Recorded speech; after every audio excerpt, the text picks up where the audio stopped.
él es secretario general de CONADU, Sindicato Docente de las Universidades Nacionales. ¿Qué tal, Carlos? ¿Cómo te va? Buen día, ¿cómo están? Bien, bien. Bueno, Fresco. Sí, está fresco, ¿no? Sí, está lindo. No tanto como ayer, hay que Es decir. estimulante, no. En algún sentido el frío es estimulante, ¿viste? El calor te chancha, el frío te mantiene. Sí, Yo bueno. creo eso. Está bien. Viví muchos años en el sur, debe ser por eso. ¿Dónde viviste? En Neuquén hace muchos años. Muchos hace años. muchos Lindo años. Neuquén, ¿no? Aparte con menos humedad. En aquella época ahora está bastante muy cambiado. Cuando yo me acuerdo que yo fui a vivir con mi viejo, fueron a vivir ahí, y después me volví para acá porque vine a estudiar a La Plata y me vine para acá. Y me acuerdo que cuando llegué hacía 7 años que no llovía. Y siguió así. Ahora está mucho más húmedo, ¿viste? Las grandes masas de agua de las represas y todo eso han cambiado mucho el clima. Claro. Y cuando yo vivía tenía 40.000 habitantes, hoy debe tener unos 300.000. Y yo creo que pasó en el término de muy pocos años. Y eso es una cosa muy interesante, que pasó de tener esos 40.000 a tener 200.000 en el término de 3 4 años. Fue una cosa... Y lo pudieron manejar, porque en general eso te arma un desorden urbano y de servicio y todo. Pero Neuquén lo pudo hacer. Vos me acuerdo, sos arqueólogo, Soy ¿no? arqueólogo, sí. Qué linda profesión, Linda ¿no? profesión, sí. Y un poco difícil hoy en día. Para el gobierno somos unos inútiles que no servimos para nada, sí. ¿viste? Pero bueno, sí, ¿no? ¿Arqueo qué? Bueno, hay un programa muy bueno de Tato Bores, ¿no? Que era el arqueólogo de lo que había quedado de la Claro, ¿te Argentina. acordás? Sí. No, el otra vez hablaba otro, ¿cómo se llama? El vocero presidencial que se quejaba, que hacía burla de un trabajo que había escrito, creo que un arqueólogo que se llamaba Palincesto, de no me acuerdo qué. En realidad lo que se ríen es porque no entienden las palabras. Si le hablas del tema, era un trabajo bastante serio y responsable, pero bueno. Estamos en un nivel de degradación. Como la ciencia y el pasado es importante. Lo que pasa es que lo quieren destruir. El otro día, yo trabajo en el Museo de la Plata, Museo de Ciencia Natural, todo el mundo lo conoce. Hace unos días atrás, 20 días, un mes creo, se juntaron un montón de jóvenes y en la puerta hicieron como una manifestación, un acto, estaban en contra, negaban la existencia de los dinosaurios. Me estás haciendo un chiste. No, te juro, salió la noticia en todos lados. No lo vi eso, mirá. Bueno, y yo, entonces uno decía, pero ¿cómo pueden pensar eso? Le digo, en realidad no piensan eso, lo que hacen es poner en duda todo el conocimiento, todo. Claro. Cuando Lilia Lemoyne dijo un día por la radio, por la televisión, que la Tierra era plana y que una prueba de eso es que los aviones que viajan a Australia y a Nueva Zelanda van hacia el este y no hacia el oeste, porque allá se termina el mundo. Como es plano, tenés que ir al otro lado, lo cual no ha viajado mucho, porque si vos mirá, yo tengo, es más, tengo amigos que se han ido a vivir a Australia y van por el oeste, van a Nueva Zelanda, se escala ahí el avión.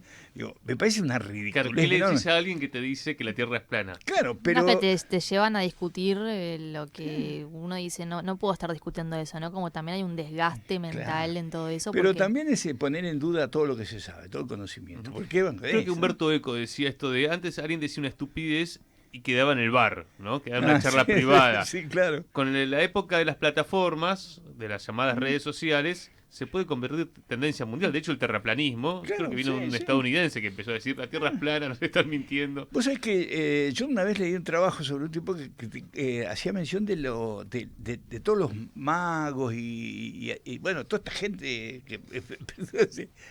anticientíficos que tenía Hitler. Él se asesoraba había uno que le había propuesto que la Tierra era redonda, pero que vivíamos adentro. Entonces que si él tiraba la B2, ese famoso cohete que tenía derecho, para arriba iba a pegar en el otro lado en Estados Unidos, porque es lo que quedaba enfrente a Alemania. Una cosa que era delirante, ¿no? Y sin embargo los tipos, cuando vos mirás las derechas, todas las referencias que hacen a su historia aria y todo eso, son todos bolazos inventados. La derecha siempre tiene tendencia a eso. Sí. Y cuando vos ves las épocas oscuras de la humanidad, yo digo a veces, bueno, los arqueólogos no somos tan inútiles, cuando vos mirás la Edad Media y eso, y ahí, viste, después de la caída del Imperio Romano, ¿cuánto se perdió la humanidad en crecer, en desarrollar ciencia, tecnología, que gracias a Dios la mantuvieron los árabes, porque si era por Occidente, Europa la hubiera quemado toda, ¿no? Pasaron cerca de 1000 años hasta que hubo un renacimiento. Sí, 600. Está bien que en la Edad Media después se funda el Renacimiento, ¿no? Ahí están los grandes pensadores. Pero cuando uno piensa en la ciudad de Dios, el abandono de vivir en la ruralidad, ese tipo de cosas, Yo digo, la derecha tiene eso, y es tan antigua siempre, por eso se presenta como moderno. Vos cuando hablas de derecha, siempre aquí en el programa, sobre todo que tenemos mucha información internacional y análisis, lo que decimos es, ojo que es Occidente el que está en crisis. No, Hay claro, otras sí, civilizaciones que están proponiendo, bueno, China, por ejemplo. Claro, y la India, La con India. todos los problemas que tiene, la India es hoy una de las 3 o 4 economías más grandes del mundo, ¿no? Pero bueno, sobre todo yo digo China en el sentido de un sistema universitario en pleno crecimiento y de investigación científica, ¿no? Pero guarda, Que ha superado a Estados Unidos. Sí. Bueno, pero vos lo tenés en Corea, lo tenés en Corea del Sur, por lo menos. Corea del Norte no sabemos mucho, pero en la India también, desarrollo de energías nucleares, desarrollo científico-tecnológico, cuestiones sociales, porque a veces siempre pensamos que la ciencia lo único que hace es la tecnología. La ciencia hace muchas cosas, ¿no? Cuando vos tenés el desarrollo, introducís nuevas tecnologías en una población, y esto que estábamos mirando, que estabas escuchando recién el problema de los recuperados, cuando socialmente, ¿cómo superás? Yo siempre me acuerdo que yo tenía una compañera mía que trabajó en Federación, ¿te acordás cuando se hizo la represa de Salto Grande? Fue una gran cosa tecnológica. Ahora, todos los reubicados, fue un tema social importantísimo. De hecho, al principio había gente que se suicidaba porque no se bancaba su ciudad debajo del agua y lo hayan trasladado a la nueva federación, una ciudad que no sé ahora, pero hace años que no voy, pero que no tenía ninguna identidad, a pesar de todos los chalecitos y todo lo que tenía.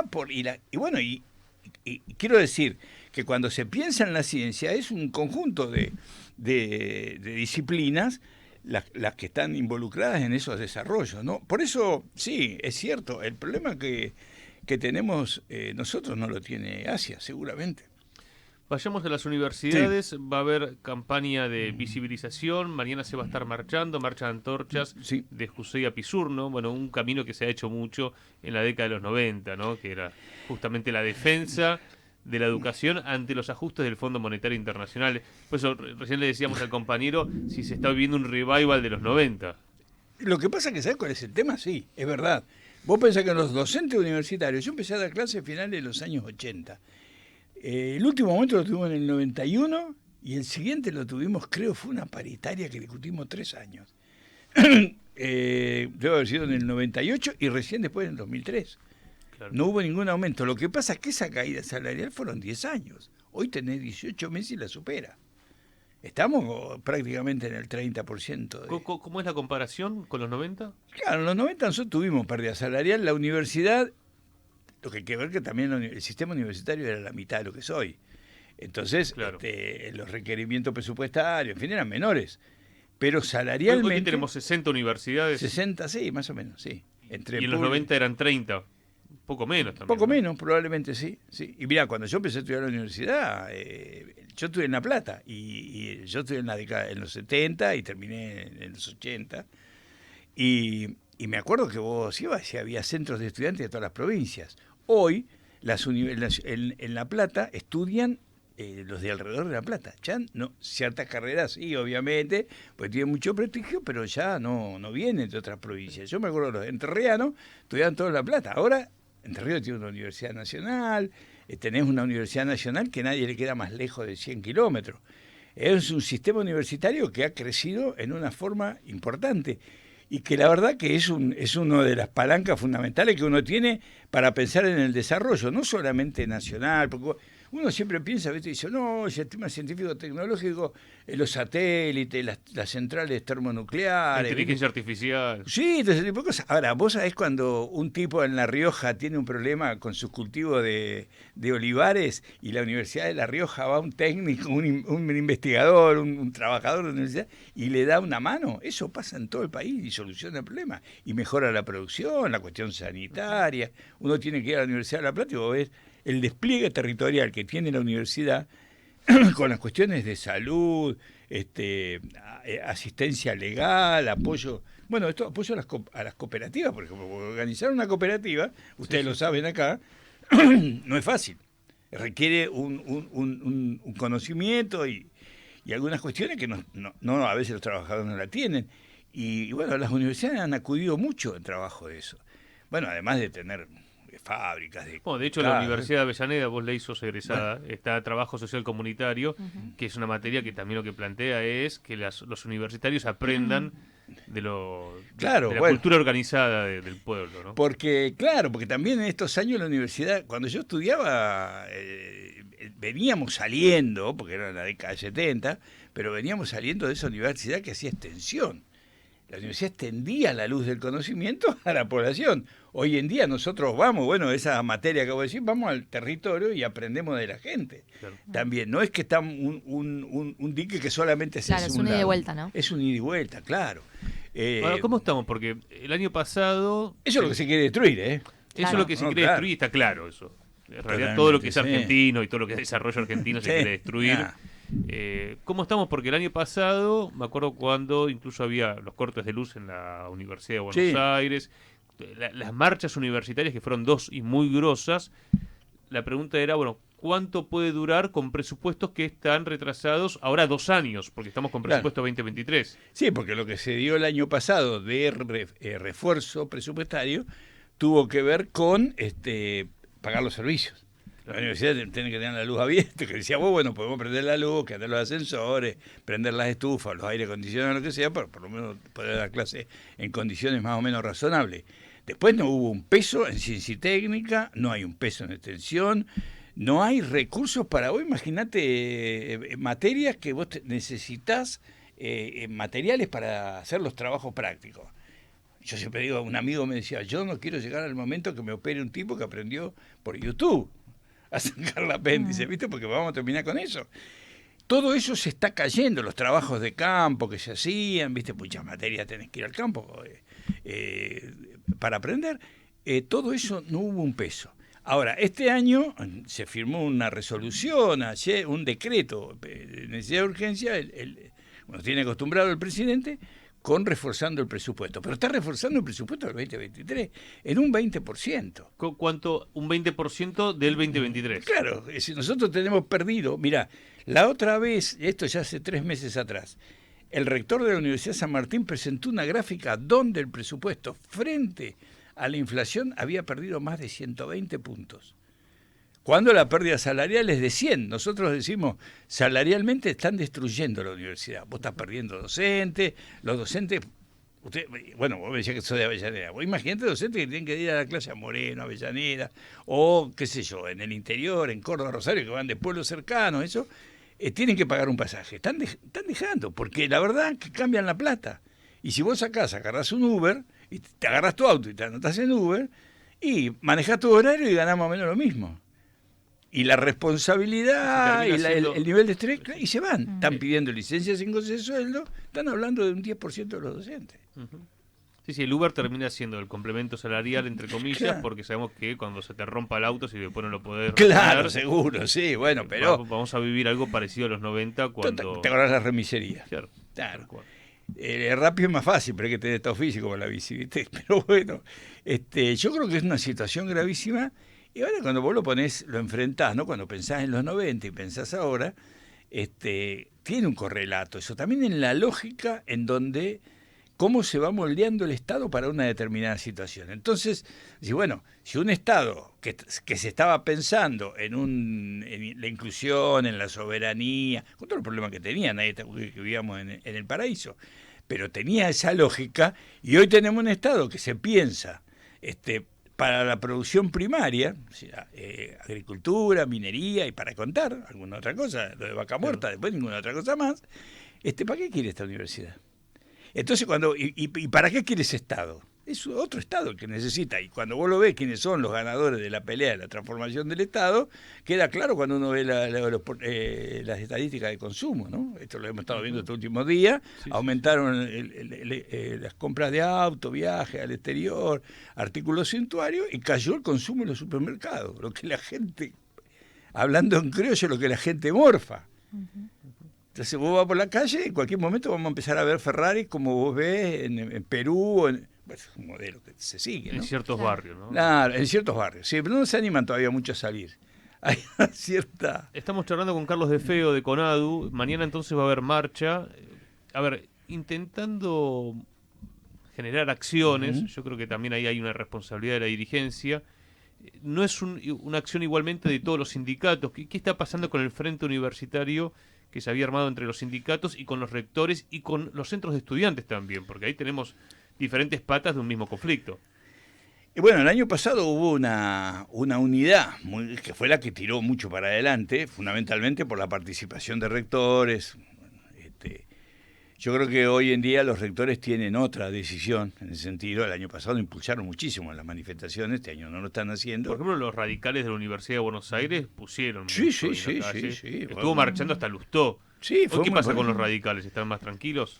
No, los radicales de los centros de estudiantes, bueno, pasa, viste, algunos, pero no es que vos decís toda la izquierda o los peronistas están movilizando y los radicales no. Y algunos peronistas no movilizan, otros radicales tampoco, algunos radicales movilizan.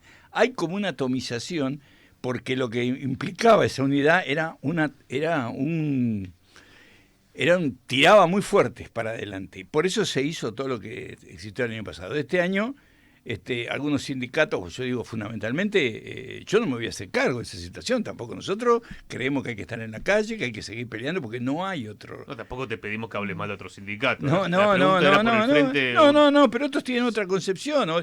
Hay gente que está creyendo y la verdad que nosotros decimos, está bien la ley, nosotros participamos, compañeros nuestros estuvieron en la formación de esta ley que se presenta, en la elaboración de esta ley. Y laburaron y la verdad que todo el tema salarial y toda la cuestión de los trabajadores que está en la ley, que el proyecto de ley, no la ley, el proyecto de ley, lo hicimos nosotros. Ahora, lo dijimos el año pasado cuando empezó el conflicto y lo seguimos sosteniendo ahora. No hay posibilidad de que eso salga si nosotros estamos en la calle. Hoy acaba de vetar una ley para... Y el año pasado vetó la ley de educación, la de financiamiento de educación superior, y vetó la ley de los jubilados, y va a seguir vetando. Y no es que nosotros en esta ley le ponemos algunas cuestiones que el año pasado no estaban y que le dieron argumento. Ahora va a encontrar otro argumento, porque la realidad es que este es un gobierno autoritario, yo diría casi dictatorial, porque si vos lo sumás a lo que es el Poder Ejecutivo más el Poder Judicial, que está jugando en tándem para evitar la organización popular, lo vimos con la proscripción de Cristina, más allá de lo que uno pueda creer, el juicio estaba mal hecho, y finalmente la decisión es esa. Bajar la movilización popular, meter en cana un líder que saben perfectamente, una lideresa, que saben perfectamente que tiene todas las condiciones y las posibilidades de organizar una oposición que empiece a tener, después de 18 meses, una unidad de criterios que te enamoren, por decirlo de alguna manera. Claro, por el momento no hubo, todavía no se ve demasiado un estallido, ¿no? Ni una... No, pero ves muchos movimientos sectoriales. Claro, pero también hay como cierta apatía, ¿no? Digamos, está complicado esto parece cada vez más difícil convocar a la movilización y a las protestas, aunque van surgiendo de a poquito, pero por el nivel de degradación de la economía, de la política en general en el país, uno podría esperar una reacción un poco más contundente, ¿no? Y por el momento no se ve. Es así, como vos decís, pero yo también creo que las reacciones tienen que ver con la propuesta que la dirigencia le haga a la gente. Porque en la medida en que no haya una propuesta concreta, unificadora, vamos para acá. Yo he vivido... Los 90 fueron así también. Claro, porque lo que pasa es que... Yo me acuerdo de muchas marchas, yo estaba en la secundaria con el tema de la ley federal de educación. Claro, y después me acuerdo cuando lo echamos a López Murphy. Ahora, eso era el 2000 y ya estábamos cerca del 2001. Ahora, hasta que no hubo corralito, no explotó. Claro. No, y vos pensás, mirá... Hasta que no te tocan el bolsillo... Cuando vos mirás la cuestión estudiantil, ¿cuándo fue la última vez que los estudiantes organizados? Porque vos decís el año pasado, cuando vos ves las grandes movilizaciones universitarias, y eran estudiantes. Ahora, ¿organizados en centro? ¿El macrismo fue o antes, decís vos? No, fue en la época de Menem, cuando la última vez la ley de educación superior, en los años 90. Sí, 98. Lo ganó... Yo me acuerdo porque yo estaba en La Plata y hubo heridos, presos, represión, fue terrible. Y la perdieron la pelea. Perdieron la pelea y eso hizo... Cuando vos perdés las peleas, lo primero que tenés es baja el nivel de confrontación. Y tenés que esperar que haya una propuesta. Cuando la hubo, mirá, vos decís, bueno, está bien lo del corralito, estuvo nucleando un montón de gente más. Pero yo me acuerdo cuando fue el descuento del 13%, ¿te acordás que hizo López Murphy? Yo me acuerdo que hicimos una asamblea cuando lo anunció en La Plata. Yo siempre lo cuento porque fueron 36 personas, nunca me voy a olvidar, 36 compañeros y compañeras. Y llamamos a 48 horas de paro y una asamblea posterior. 600 compañeros y largaron paro por tiempo indeterminado hasta cobrar. Nosotros no lo podíamos creer porque habíamos sido 36. Es decir, era correcto salir a la calle y salir a enfrentarlo. Porque lo que estaba en juego, y él más que hoy todavía, porque ahí ya la universidad venía recontrafusilada, era la universidad pública. Yo siempre digo, mira, nosotros podríamos pelear por el salario, pero no hay capacidad, no hay posibilidad de que nosotros tengamos un buen salario si no tenemos una educación pública, gratuita, inclusiva, de calidad. Es la universidad la que tiene que defender. Y hoy aparte, como decías, tenemos el doble de universidades que en los 90. Que aparte cumplieron esa tarea. A mí me toca, por ejemplo, dar clase en la Universidad de Avellaneda, que es una universidad nueva. Claro, y fíjate 15 años. Los chicos que van, las chicas y chicos que van. Porque viste, nosotros siempre, y lo primero que sale en la Argentina, con esta idea de mi hijo el doctor, y es verdad, y es cierto, y es importante, nosotros le garantizamos a muchísimos jóvenes que lleguen que transformen su vida, ¿no? Llegando a la universidad, ascenso social, mayor horizonte. La pregunta es ¿para qué país? ¿Sabes cuál es el problema? Que ese no es el derecho a la universidad no es solamente para la universidad, el derecho para todo. La universidad tiene que trabajar.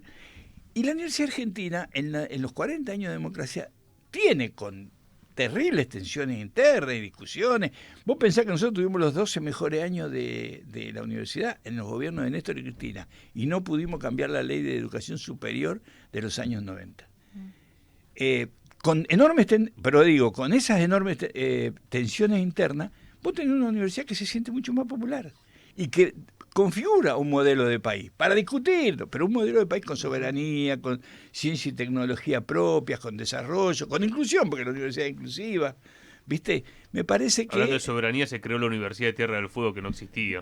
En el centro de la Argentina. Claro. ¿No? Hay muchas cosas importantes que se han hecho. Sí. Carlos, finalmente, convocada, porque van a haber jornadas de visibilización. Es cierto que cierra el cuatrimestre, cuando cierra el cuatrimestre es complicado, pero aún así, mañana va a haber paro y a las 5 de la tarde se marcha de Plaza Jusey. Todo el AMBA vamos a Plaza, los sindicatos nuestros, de conurbano, todos vamos a Plaza Jusey y vamos a marchar desde la universidad, yo creo que es un poco simbólico, a la Secretaría de Educación, ante el Ministerio, porque vamos a reclamar ahí la que se instalen las paritarias, finalmente, que es una de las cosas que este gobierno habló. Nosotros en 20 años de paritaria mejoramos el salario, los mejores salarios de la democracia, juntos con los en la época de Alfonsín, en el año 88 creo que fueron los mejores salarios, tuvimos convenio colectivo de trabajo, ley de jubilaciones, creación de universidades y formación gratuita, y eso fueron las paritarias. Este gobierno se niega sistemáticamente al diálogo, y la paritaria es la lógica del diálogo, así que no tenemos ninguna relación con ellos. Le hemos ido a pedir infinidad de veces con todos los sindicatos, pero bueno, mañana vamos a estar, los grandes sindicatos docentes, vamos a estar mañana y pasado de paro, y mañana vamos a hacer una marcha en Buenos Aires, pero vamos a repetirla en todas las ciudades donde hay universidades para que esto sea una cosa federal, ¿no? Córdoba, Rosario, Tucumán. La Rioja, esta mañana estaba hablando con La Rioja, bueno, todos los lugares donde hay, Formosa, Mirá, si me das un minuto te cuento una cosa. La Universidad de Formosa es la única universidad que apoya al gobierno de La Libertad Avanza. Es la única universidad. Su vicerrector es candidato a constituyente por La Libertad Avanza en Formosa. Hace poco a la oposición le hacen juicio académico y los echan. 50 juicios académicos. Vos le preguntás a cualquier universitario cuándo se hace un juicio académico y es gravísimo lo que tienen que hacer. Los quieren echar porque hicieron una asamblea que ellos no habían convocado. Y es la única universidad que fue la auditoría a examinar los gastos y le encontró errores por todos lados, la única... La auditoría que pedía el gobierno por sobre la universidad. Claro, tienen y la única que los apoya es la única que se puede comprobar que tiene desmanejo en los recursos, plata que no se sabe de dónde va, nombramientos que no se saben qué son. La única universidad, si eso es lo que nos propone La Libertad Avanza para las universidades, y hay que seguir en la calle, hay que seguirla peleándose. Gracias por venir. No, gracias a ustedes. Carlos De Feo, titular de CONADU, mañana entonces marcha y habrá cobertura, por supuesto, de Radiográfica. Gracias, Angie Moreno, en la puesta en el aire, Manu